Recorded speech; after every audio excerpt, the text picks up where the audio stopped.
ఓం లక్ష్మీదేవాయ నమః. అందరికీ నమస్కారం. లక్ష్మీదేవికి ఎంతో ఇష్టమైన వస్తువులు, అలాగే నైవేద్యాల గురించి మనం ఇప్పుడు ఈ వీడియోలో తెలుసుకుందాం.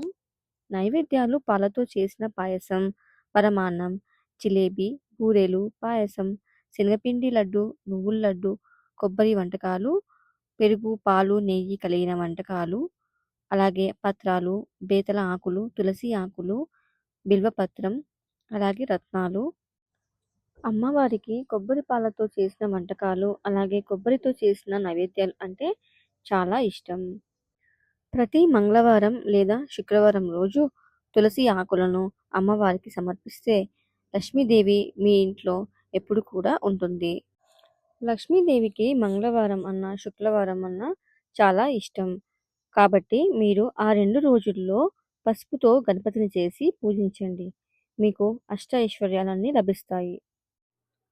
రత్నాలు, వస్త్రాలు, అలాగే ఎరుపు రంగు పట్టు వస్త్రాలు, బంగారం, వెండి ఆభరణాలు, ముత్యాలు, పచ్చరత్నాలు, వజ్రాలు వంటివి లక్ష్మీదేవికి చాలా ఇష్టం. లక్ష్మీదేవికి నువ్వుల నూనెతో దీపం వెలిగిస్తే చాలా ఇష్టం.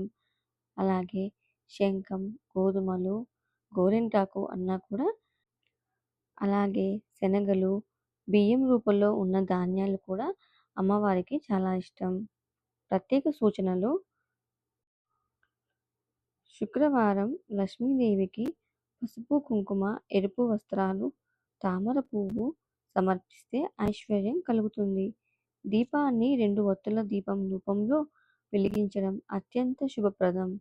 లక్ష్మీదేవి ముందు ఎప్పుడు కూడా చెడు వాసన ఉన్న వస్తువులు, వెల్లుల్లి, ఉల్లిపాయ అలాంటివి ఎప్పుడు కూడా పెట్టకూడదు.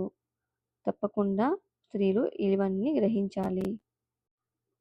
అలాగే అమ్మవారికి ఎరుపు రంగు వస్త్రాలు అన్నా కూడా చాలా ఇష్టం. శుక్రవారం రోజున కలశం ఎలా పెట్టుకోవాలి, అలాగే లక్ష్మీ పూజ ఎలా చేసుకోవాలనేది ఇప్పుడు చూద్దాం. పూజ ప్రారంభం: మొదట గణపతి పూజ చేసి తర్వాత లక్ష్మీదేవి పూజ మొదలుపెట్టాలి. కలశాధారణ చేసి ఆ కలశంపై లక్ష్మీదేవి ఫోటో లేదా విగ్రహాన్ని ఉంచాలి. పసుపు, కుంకుమ, అక్షతలు, పువ్వులతో దేవిని అలంకరించుకోవాలి. ప్రధాన పూజ: ఓం శ్రీ మహాలక్ష్మీ నమః అనే మంత్రాన్ని 108 సార్లు జపించాలి. అలాగే లక్ష్మీ అష్టోత్తర శతనామావళి చదవాలి. ఈ విధంగా లక్ష్మీదేవికి పూజ చేసుకోవాలి. ప్రతి శుక్రవారం రోజు లక్ష్మీ అష్టోత్తర శతనామావళి చదివితే చాలా మంచిది. పూజ విధానం: శుద్ధి: మొదట గది శుభ్రపరిచి స్నానం చేసి కొత్త బట్టలు వేసుకోవాలి. గణపతి ఆరాధన: పసుపుతో గణపతి చేసి విఘ్నాలు తొలగించు అని ప్రార్థించాలి. కలశ స్థాపన: ఒక పాత్రలో నీరు నింపి అందులో పసుపు, కుంకుమ వేసి పైన మామిడి ఆకులు పెట్టి కొబ్బరికాయ ఉంచాలి. దీన్ని లక్ష్మీదేవి స్థానం అని భావించాలి. లక్ష్మీదేవికి దీపారాధన చేసేటప్పుడు 2 దీపాలు వెలిగించాలి. సంకల్పం: శ్రీ మహాలక్ష్మి ప్రసన్నత కోసం పూజ చేస్తున్నాను అని మనసులో చెప్పుకోవాలి. అర్చన: కుంకుమ, పసుపు, అక్షింతలు ఒక్కొక్క నామం పలుకుతూ సమర్పించాలి. ఓం శ్రీ మహాలక్ష్మీ నమః అంటూ ప్రతిసారి అక్షింతలు సమర్పించాలి. అష్టోత్తరం 108 నామాలు చదవాలి. నైవేద్యం కోసం పాలు, పాయసం. అమ్మవారికి ఈ విధంగా తీపి పదార్థాలు నైవేద్యంగా పెట్టాలి. లక్ష్మీదేవి పూజలో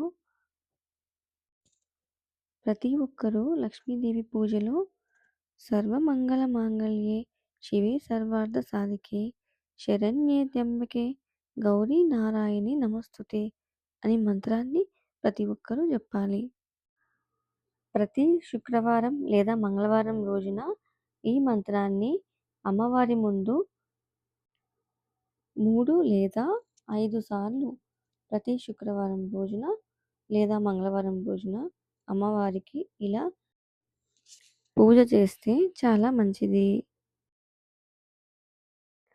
ప్రత్యేక సూచనలు: శుక్రవారం ఎరుపు లేదా పసుపు వస్త్రం వేసి పూజ చేయడం చాలా మంచిది. తులసి ఆకులు, కమలా పువ్వులు సమర్పిస్తే శుభం. పూజ తర్వాత ప్రసాదం కుటుంబంతో పంచుకోవాలి. ఇలా చేస్తే లక్ష్మీదేవికి చాలా సంతోషం. హారతి పూజ విశిష్టత. హారతి పూజ అనేది హిందూ పూజలో ముఖ్యమైన దశ. ఇది దీపం, నెయ్యి, అగరబత్తి లేదా ధూపం వంటి వెలుగుల సమర్పణతో దేవుణ్ణి సాక్షాత్కారం పొందే పద్ధతి. లక్ష్మీదేవి పూజలో హారతి ప్రత్యేకంగా శుభఫలదాయకం. మీ అందరికీ ఈ వీడియో నచ్చితే లైక్ చేసి షేర్ చేయండి. అలాగే సబ్స్క్రైబ్ కూడా చేసుకోండి. అందరికీ ధన్యవాదములు.